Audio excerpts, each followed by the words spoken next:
CCA online classes में आपका स्वागत है। आज हम कक्षा 12 अनिवार्य हिंदी के अंतर्गत उसके पाठ्यक्रम के अनुसार पढ़ने जा रहे हैं शब्द शक्ति।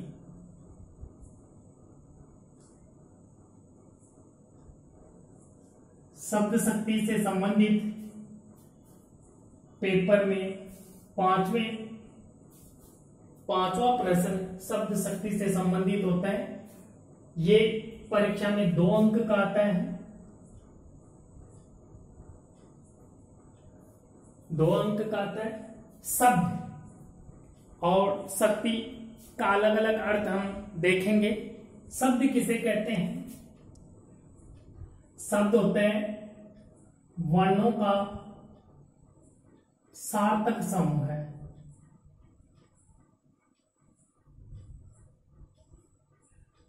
वर्णों के सार्थक समूह को हम शब्द कहते हैं। और शक्ति किसे कहते हैं? शक्ति को अंग्रेजी में पावर कहते हैं और इसका अर्थ हो जाएगा सामर्थ्य, योग्यता,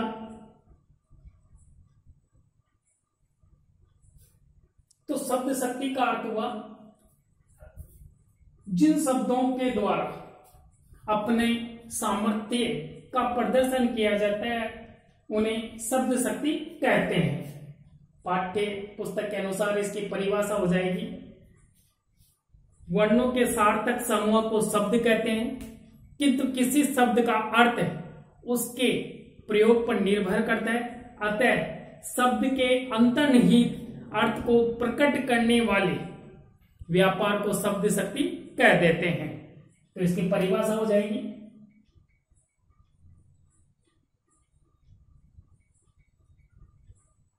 वर्णों के सार्थक समूह को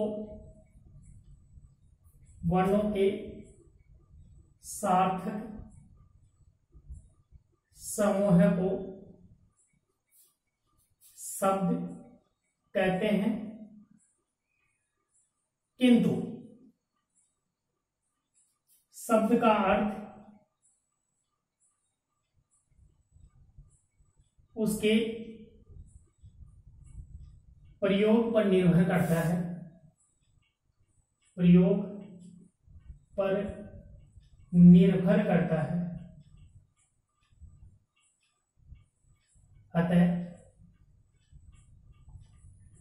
अतः हम कह सकते हैं शब्द में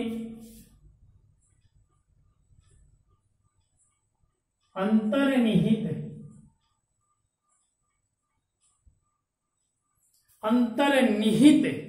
अर्थ को प्रकट करने वाले, अंतर्निहित अर्थ को प्रकट करने वाले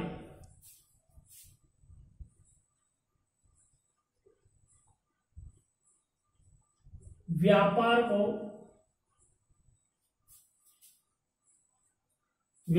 को शब्द शक्ति कहते हैं। व्यापार को शब्द शक्ति कहते हैं।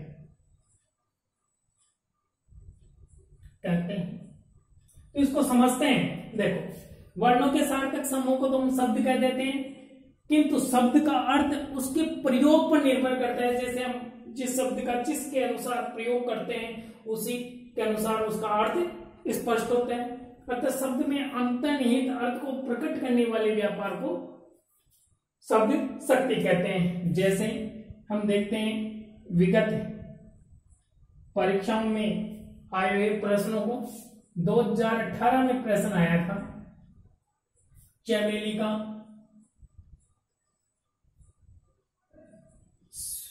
पुष्प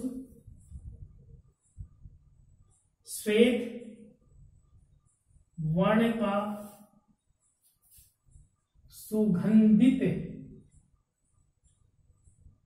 पुष्प होता है।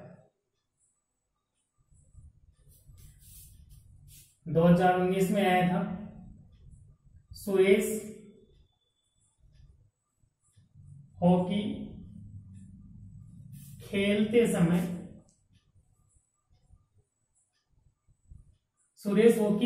समय हवा से बातें करता है।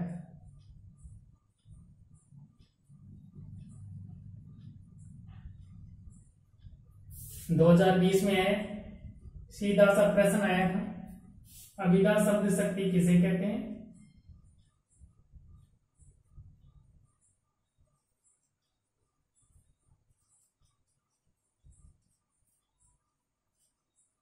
किसे कहते हैं? 3 प्रश्न आए, तीनों प्रश्नों को हम समझते हैं। पहला प्रश्न है, चमेली का पुष्प श्वेत वर्ण का सुगंधित पुष्प होता है। इस प्रश्न को पढ़कर आप कल्पना कीजिए, अपने मन में इसका उत्तर देने का प्रयास करिए कि एक साधारण सा वाक्य है, चमेली का पुष्प श्वेत यानी सफेद, वर्ण यानी रंग का सुगंधित पुष्प होता है। तो क्या ये सामान्य अर्थ प्रकट कर रहा है, मुख्य अर्थ प्रकट कर रहा है, या अभिधेयार्थ अर्थ प्रकट कर रहा है? इस वाक्य को पढ़ने से हमें पता चलता है कि ये अपना जो अर्थ है उसको ज्यों का त्यों प्रकट कर रहा है। इस कारण इसमें अभिधा शब्द शक्ति है। कौन सी शब्द शक्ति है? अभिधा शब्द शक्ति। आगे वाले प्रश्न में देखते हैं, सुरेश हॉकी खेलते समय हवा से बातें करता है। तो क्या हवा भी बोलती है? यह तो असंभव है, लेकिन इसका अर्थ लक्षणों के आधार पर लिया जाएगा कि सुरेश बहुत तेज गति से दौड़ता है। तो यहां क्या प्रकट कर रहा है? लक्षण, इसलिए यहां लक्षणा शब्द शक्ति होगी। और तीसरा प्रश्न तो सीधा सा, अभिधा शब्द शक्ति किसे कहते हैं? उदाहरण सहित स्पष्ट कीजिए। तो यहां देखते हैं कि शब्द अपने में अंतर्निहित अर्थ को प्रकट कर रहा है। तो यहां वाक्य में प्रकट अर्थ अपने अर्थ को प्रकट कर रहा है। यहां हवा से बातें लक्षण को प्रकट कर रहा है और ऊपर वाले वाक्य में मुख्यार्थ का बोध करवा रहा है।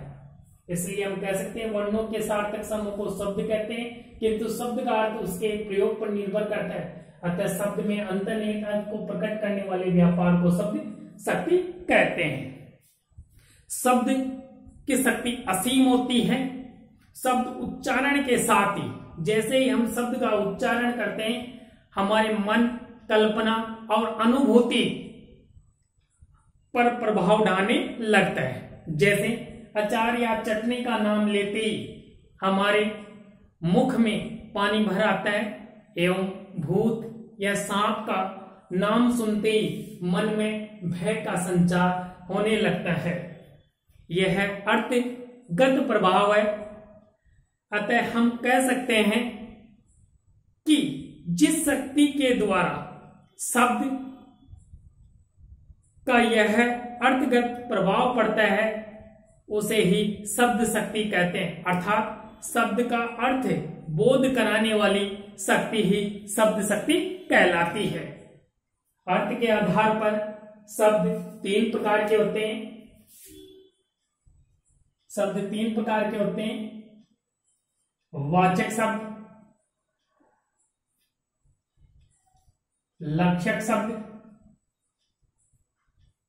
तीसरा व्यंजक शब्द। तो शब्द कितने प्रकार के हुए? 3 प्रकार के, वाचक शब्द, लक्षक शब्द और व्यंजक शब्द। इन शब्दों में अर्थ निहित होता है। वाचक शब्द में अर्थ होता है वाच्यार्थ, जिसको मुख्यार्थ भी कहते हैं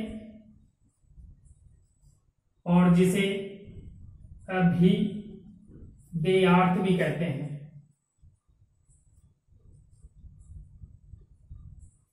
क्या कहते हैं? अभिधेयार्थ भी कहते हैं। लक्षक को अर्थ होता है लक्षार्थ और व्यंजक में होता है व्यंग्यार्थ। व्यंजक में कौन सा अर्थ सम्मिलित होता है? व्यंग्यार्थ। और इन अर्थ को प्रकट करने वाली शब्द शक्ति होती है वाच्यार्थ या मुख्यार्थ या अभिधेय अर्थ को प्रकट करने वाली शब्द शक्ति कहलाती है अभिधा शब्द शक्ति।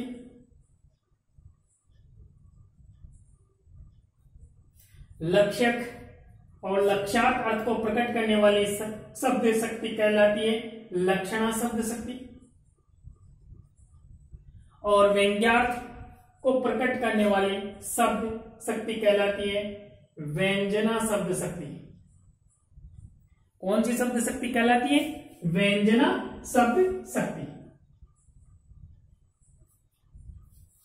तो आपको समझ में आया कि शब्द 3 प्रकार के होते हैं, वाचक, लक्षक, व्यंजक, और इन्हीं के अनुसार इन पर अर्थ निर्भर करता है। वाचक से वाचार, लक्षक से लक्षार, व्यंजक से व्यंग्यार्थ, और इन अर्थों पर ही शब्द शक्ति निर्भर करती है।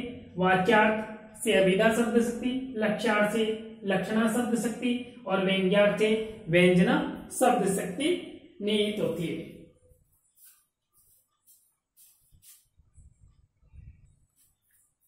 तो हम सबसे पहली शब्द शक्ति देखते हैं अभिधा शब्द शक्ति। अभिधा शब्द शक्ति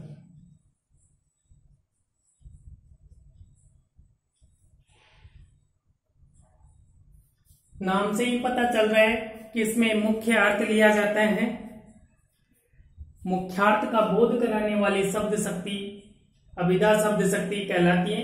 इसकी परिभाषा हो जाएगी, जब कोई शब्द अपने मुख्यार्थ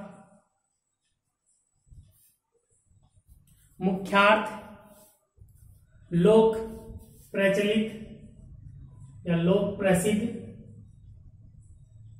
अर्थ शब्दकोशीय अर्थ को प्रकट करती है। जब कोई शब्द अपने मुख्यार्थ लोक प्रसिद्ध अर्थ शब्दकोशीय अर्थ को प्रकट करता है तो वह वाचक शब्द कहलाता है एवं उसमें मुख्यार्थ या वाच्यार्थ होता है तथा वहां अभिधा शब्द शक्ति होती है।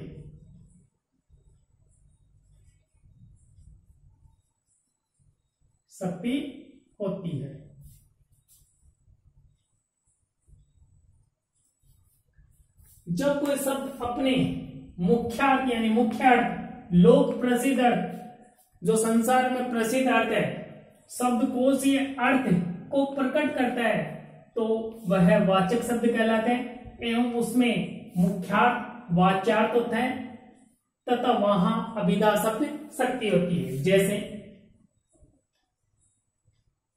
मुख्य अर्थ है पानी, रात, दिन, नाम आदि। ये शब्द क्या है? जैसे पानी, इनके अगर टुकड़े भी किए जाएं तो सार्थक अर्थ नहीं देते। रा, धन, तय, तो इसका कोई सार्थक टुकड़े नहीं होते और सार्थक अर्थ नहीं देते। इसलिए ये शब्द क्या है? जैसे लोक प्रसिद्ध अर्थ के अनुसार शब्दकोशीय अर्थ को प्रकट करते हैं वैसे के वैसे। जैसे एक वाक्य देख लेते हैं, राम जयपुर जाता है। भाई सीधा सा अर्थ प्रकट कर रहे हैं, मुख्य अर्थ को प्रकट कर रहे हैं। बच्चे खेलते हैं, इसमें भी क्या अर्थ प्रकट कर रहे हैं? सीधा सा मुख्य अर्थ प्रकट कर रहे हैं। वाचक शब्द 3 प्रकार के होते हैं। वाचक शब्द के प्रकार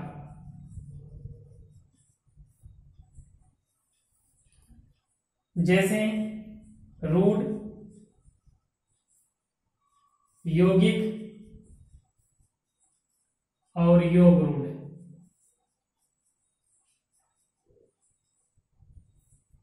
रूढ़, यौगिक, योग रूढ़। रूढ़ शब्द वे शब्द जिनके टुकड़े नहीं होते हैं, अगर टुकड़े कर भी दिए जाए तो उनका सार्थक अर्थ नहीं निकलता। जैसे ऊपर वाले शब्द है पानी, रात, दिन, नाम, राम, जयपुर आदि, ये शब्द रूढ़ शब्द कहलाते हैं। जैसे पानी, जयपुर, राम आदि, ये शब्द क्या है? जैसे कि जैसे शब्दकोश में लिखे हुए वैसे ही अपना अर्थ प्रकट करते हैं। लोक प्रसिद्ध अर्थ है यौगिक, यौगिक शब्द वे शब्द जो किसी मुख्य शब्द में या धातु में मिलकर, शब्दांश मिलकर, प्रत्यय मिलकर, उपसर्ग मिलकर या संधि व समास के द्वारा जो शब्द बनते हैं उन्हें यौगिक शब्द कहते हैं। जैसे जैसे विद्यालय,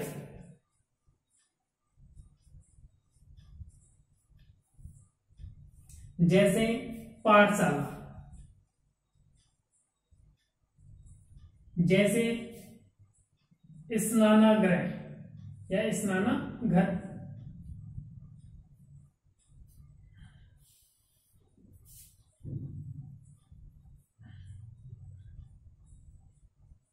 स्नानागृह, विद्यालय, पाठशाला, स्नानागृह।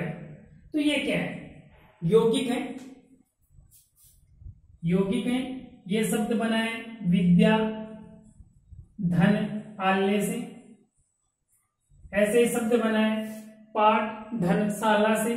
तो इसमें क्या है? संधि, स्नान, घर, ये भी शब्द मिलकर बना है। जैसे बहनोई, यह शब्द बना है बहन, धन, ओई, ओई प्रत्यय से बना है। इनका अर्थ भी जैसे टुकड़े करते हैं उनका सार्थक अर्थ प्रकट होता है और उनका वही अर्थ लिया जाता है जो टुकड़े करने से पहले होता है, या जिनका अलग अलग खंडों का अर्थ भी होता है, वही अर्थ हम बाद में लेते हैं। आगे योग रूढ़ शब्द है। वे शब्द जो यौगिक से तो बनते हैं लेकिन अपने विशेष अर्थ में प्रकट होते हैं या अपना विशेष अर्थ छोड़ते हैं। जैसे दशानन,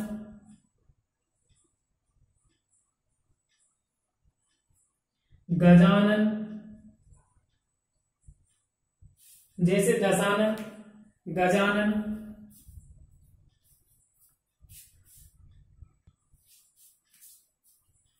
योग रूढ़ शब्द।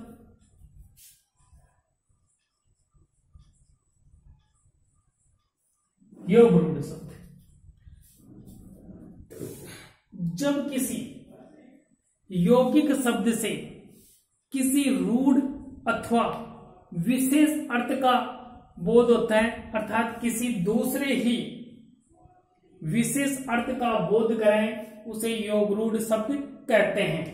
जैसे जलज,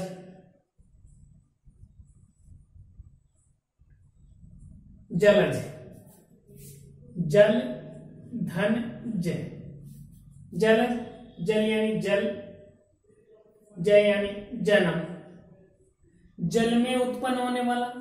तो जल में तो बहुत सारे पौधे उत्पन्न होते हैं, घास उत्पन्न होते हैं, लेकिन जलज विशेष अर्थ के लिए ही जाना जाता है और वो है कमल। दूसरा उदाहरण देखते हैं पंकज, ये हो जाएगा पंख धन जय। पंख यानी कीचड़, जय यानी जन्म, कीचड़ में उत्पन्न होने वाला या जन्म लेने वाला। तो यहां पर कीचड़ में तो बहुत सारे शैवाल, घास, पौधे आदि जन्म लेते हैं, लेकिन पंकज यहां विशेष अर्थ में प्रकट होता है और वो होता है क्या? कमल। जैसे दशानन, अब 10 आनंद किसके हैं? रावण के। तो एक विशेष अर्थ में प्रकट होता है रावण।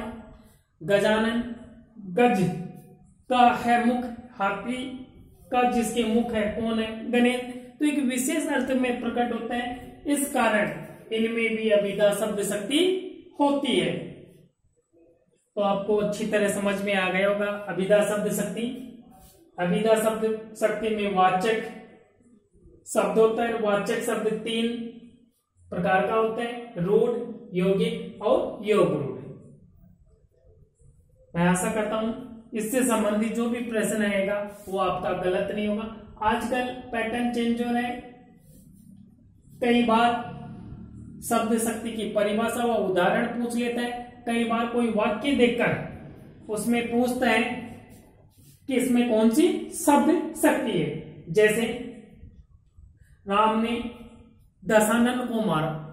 अब यहां हम कंफ्यूज हो जाते हैं कि दशानन, लेकिन दशानन तो किसी विशेष अर्थ में रूढ़ हो गया और उसका अर्थ हो गया रावण, इस कारण वहां पर अभिधा शब्द शक्ति ही होगी। आज के लिए इतना ही, धन्यवाद।